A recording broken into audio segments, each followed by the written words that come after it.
यह कहानी है सूरजपुर गांव की। इस गांव में रामू नाम का एक लकड़हारा रहा करता था। रामू अपनी पत्नी अनुराधा और 2 बच्चों के साथ एक छोटे से घर में रहता था। रामू गांव के जंगलों से लकड़ियां काटकर उसे बाजार में बेचने का काम करता था। लकड़ियों को बेचकर आए पैसों से वह अपने परिवार का पेट भरता था।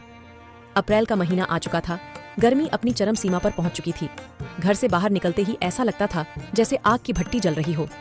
सूरजपुर गांव में यूं तो अक्सर गर्मी के समय तापमान 40 डिग्री तक चला जाता था, मगर इस बार तापमान बहुत ज्यादा बढ़ गया था। गर्मी से लोगों का बुरा हाल था। दिन हो या रात हो, लोग गर्मी से बेहाल थे। इस साल तो गर्मी बहुत ज्यादा पड़ी है। इस गर्मी में तो काम करना बहुत कठिन हो गया है। इतनी कड़ी धूप में बाहर निकलो तो ऐसा लगता है जैसे यह शरीर किसी आग की भट्टी में तप रहा हो। हाँ जी, इस साल की गर्मी तो बहुत ज्यादा बढ़ गई है। हमसे अच्छे तो उन शहर वालों की किस्मत है जो गर्मी में भी दिन भर एसी में बैठे रहते हैं और ठंडी ठंडी हवा का मजा लेते हैं। और एक हम गरीब, सारी दुख परेशानी हम गरीबों के ही नसीब में आती है। न जाने पिछले जन्म में कौन सा बुरा कर्म किया था जो इस जन्म में भगवान ने हमें इतना गरीब बनाया है कि इतनी सड़ी गर्मी में हम एक कूलर तक नहीं खरीद सकते। जरा सुनिए, देखिए ना, अगर हो सके तो इस गर्मी में हमें कूलर दिला दीजिए। बहुत गर्मी लगती है। अगर कूलर की ठंडी ठंडी हवा चलेगी तो हमारा घर कितना ठंडा रहेगा। और आप भी इतनी कड़ी धूप में मेहनत करके घर आते हैं। जब ठंडी ठंडी हवा आपके शरीर पर पड़ेगी तो आपकी सारी थकान पल भर में दूर हो जाया करेगी। तभी भोला और चिंकी भी बोल पड़ते हैं। हाँ पापा, हमें कूलर दिला दो ना, हमें बहुत गर्मी लगती है। पापा, परसों जब हम जमींदार जी की दावत में गए थे तो उनके घर पर बड़े बड़े कूलर लगे थे। बहुत ही ठंडी हवा आ रही थी। पापा, हमें भी कूलर दिला दो ना। अनुराधा, तुम्हें तो पता है ना कि कूलर मैं नहीं ला सकता। कूलर बहुत महंगा आता होगा और हमारे गांव में तो कूलर केवल जमींदार जी के पास और गांव में रहने वाले कुछ अमीर लोगों के पास ही है। अगर कूलर इतना सस्ता होता तो गांव के हर घर में कूलर होता। हम गरीब लोग हैं, हम कूलर जैसे चीजों का इस्तेमाल नहीं कर सकते। उसके लिए बहुत पैसे चाहिए जो हमारे पास नहीं है। इतना कहकर रामू काम के लिए निकल जाता है। चलो बच्चों, जाओ अपने स्कूल का काम करो। लगता है हमारा कूलर का सपना सपना ही रह जाएगा। हे भगवान, क्या करूं? अनुराधा और बच्चे कूलर की मांग कर रहे हैं। मैं उनकी यह इच्छा पूरा करना चाहता हूं, मगर इतने पैसे नहीं हैं कि मैं उनके लिए कूलर खरीद सकूं। लकड़ियों को बेचकर जितने पैसे आते हैं उसमें तो मुश्किल से खाने पीने का हो पता है, तो ऐसे में कूलर के लिए पैसे कहां से आएंगे? आज घर जाते वक्त एक बार कूलर की दुकान पर जाकर उसका दाम पूछ कर आऊंगा।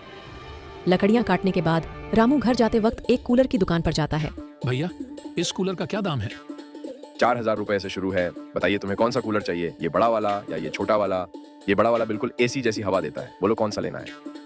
भैया, अभी बस मैं दाम पता करने आया था, अभी मैं जाता हूँ।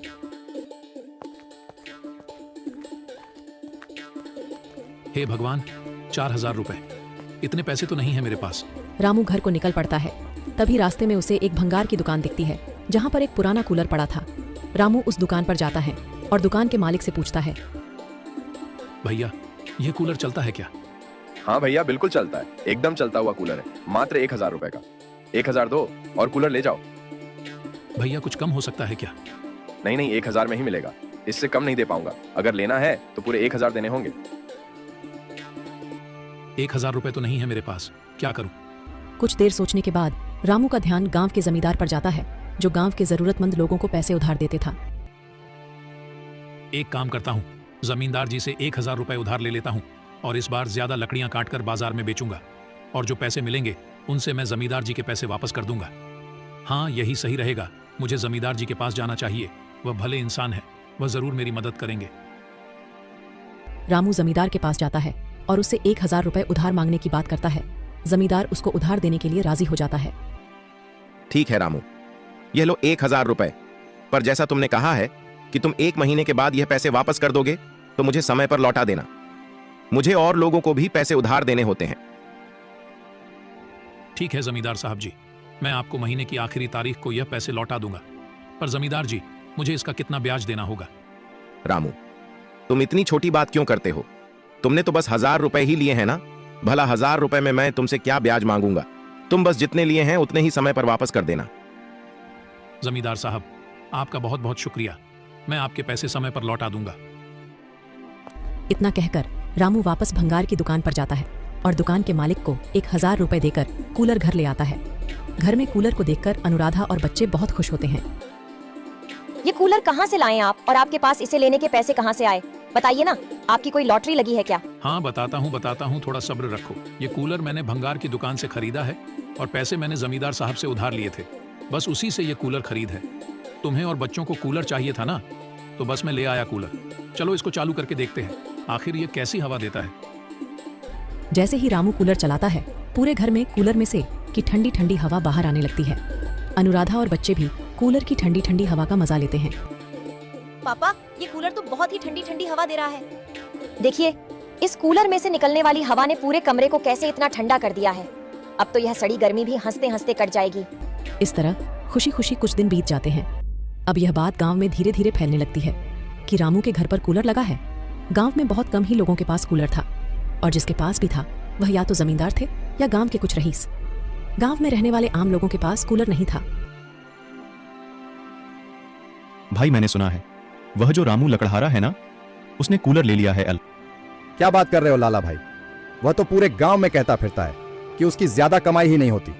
वह तो इतना ही कमा पाता है कि वह अपने परिवार का गुजारा कर पाए, तो उसने कूलर कहां से ले लिया? अरे भाई, कल मैंने उसको जमींदार जी के घर जाते हुए देखा था।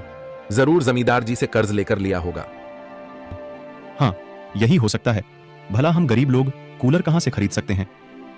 मेरी भी पत्नी कुछ दिन पहले जिद कर रही थी कि कूलर खरीद लो, बहुत गर्मी लगती है। पर अब तुम बताओ, हम गरीब लोग कूलर कहां से खरीदे? मैं सोच रहा हूं क्यों ना रामू से बात करके देखो, आखिर उसने कूलर कैसे खरीदा और कहां से खरीदा है, और वह उसके पैसे कैसे भरेगा। हरिया अगले दिन जब काम पर जाता है तो लाला उसे रोकते हुए कहता है, अरे रामू भाई, मैंने सुना है तुमने एक नया कूलर खरीदा है। अरे नहीं लाला भाई, नया कूलर नहीं है। नए कूलर के पैसे कहाँ से आएंगे? वो एक पुराना कूलर है, एक भंगार की दुकान में मिल रहा था, तो मैं जमींदार जी से थोड़ा कर्ज लेकर खरीद लिया। ओह अच्छा, तुमने पुराना कूलर कर्ज से खरीदा है। हाँ लाला भैया, अब इतने तो पैसे थे नहीं कि नया कूलर खरीदा जा सके, और बच्चे भी बहुत जिद कर रहे थे कि पापा इस बार कूलर ला दो। तो मुझे भंगार की दुकान पर यह पुराना कूलर दिखा और मैंने इसे खरीद लिया। अब मैं काम पर जा रहा हूँ। जमींदार जी का कर्ज भरना है ना, इसलिए ज्यादा काम करना पड़ेगा। चलो भाई, अच्छा हुआ कि तुमने कूलर खरीद लिया। अब मेहनत करके जमींदार जी का कर्ज जल्दी चुका देना।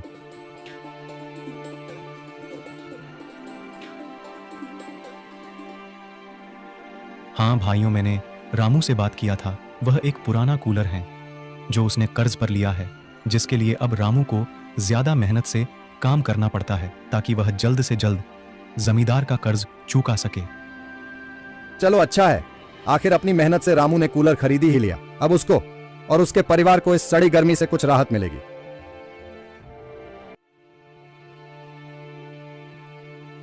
अजी सुनते हो, सारे मेहमान घर पर आ चुके हैं और तुम्हें पता है ना बाहर कितनी गर्मी है। इतने सारे लोग के होने की वजह से घर में गर्मी और बढ़ गई है।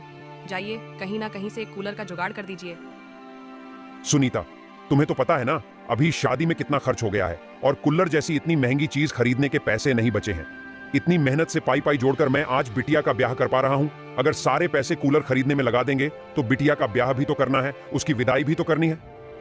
मैं यह सब कुछ नहीं जानती, आप बस कहीं से एक कूलर ले आइए। बिटिया के ससुराल वाले भी आते ही होंगे। वह देखेंगे कि इनके घर में एक कूलर तक नहीं है तो वह क्या सोचेंगे हमारे बारे में। जी आप बस कहीं ना कहीं से एक कूलर का जुगाड़ कर दीजिए। तभी दयानंद का ध्यान गांव वाले लोगों पर जाता है। भाई मैंने सुना है वह जो रामू लकड़हारा है ना, उसने कूलर ले लिया है। मैं रामू से बात करके देखता हूँ, क्या पता वो मुझे कुछ दिन के लिए कूलर किराए पर देने को राजी हो जाए। ठीक है सुनीता, तुम सारे मेहमानों को संभालो, मैं कूलर का जुगाड़ करता हूँ। रामू के घर पर गांव का एक व्यक्ति आता है। रामू, तुमसे कुछ काम था। बोलो दयानंद, क्या काम है तुम्हें? रामू, क्या तुम कुछ दिन के लिए मुझे कूलर अपना किराए पर दे सकते हो? मैं तुम्हें प्रतिदिन के हिसाब से पैसे दे दूंगा। वह मेरी बिटिया का ब्याह है ना, तो बहुत सारे लोग घर पर आए हुए हैं, और तुम्हें तो पता है ना कि गर्मी कितनी बढ़ गई है, तो इसलिए कुछ दिन के लिए कूलर तुमसे किराए पर चाहिए था। दयानंद, तुम्हें तो पता है ना मेरे घर पर एक ही कूलर है। अगर मैं ये तुम्हें दे दूंगा तो मेरे घर वाले कूलर की हवा कैसे खाएंगे? तभी अनुराधा के मन में एक विचार आता है और वह दयानंद से कहती है, हाँ ठीक है दयानंद, हम आपको कुछ दिन के लिए कूलर दे देंगे, लेकिन आपको प्रतिदिन के हिसाब से 20 रुपए देना होगा, जितने दिन तक आप कूलर रखेंगे। दयानंद अनुराधा की बात से सहमत हो जाता है और वह कूलर ले जाता है। जी, मेरे दिमाग में एक विचार आया है, क्यों ना हम कूलर किराए पर दिया करें, क्योंकि गांव में बहुत सारे लोग हैं जिन्हें गांव के छोटे मोटे समारोह के लिए कूलर की जरूरत तो पड़ेगी ही। तो क्यों ना हम अपने कूलर को किराए पर देने का काम शुरू करें, इससे हमारी कमाई का एक जरिया भी बन जाएगा। बात तो तुम ठीक कह रही हो अनुराधा, पर हमारे पास तो एक ही कूलर है। अगर वह तुम गांव गांव में भेजती फिरोगी तो तुम हवा कैसे खाओगी? आखिर यह कूलर तो मैं तुम्हारे और बच्चों के हवा खाने के लिए लाया था। अजी कुछ दिन की तो बात है, जब कूलर को उधार पर देंगे तो उससे कुछ पैसे भी तो आएंगे। हम उन पैसे से एक और कूलर खरीद लेंगे। अब बोलो कैसा लगा मेरा विचार? हाँ अनुराधा, विचार तो तुम्हारा बहुत अच्छा है। थोड़ी ही दिन में किराए पर कूलर देने की वजह से रामू के पास कुछ पैसे इकट्ठे हो जाते हैं और वह आए पैसों से जमींदार जी से लिए हुए पैसे वापस कर देता है और बाकी बचे पैसों से एक और पुराना कूलर खरीद कर ले आता है और उसे अपने घर में लगा देता है। ऐसे ही 2 दिन बीत जाते हैं। तभी तीसरे दिन उसके घर पर 2 व्यक्ति आते हैं।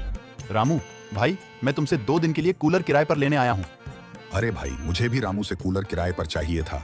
भाई तुम बात को समझो, मुझे कूलर की बहुत ज्यादा आवश्यकता है। तुम परसों ले जाना। मुझे यह कूलर आज और कल के लिए चाहिए। पर पहले मैं आया हूँ तो कूलर में ही लेकर जाऊंगा।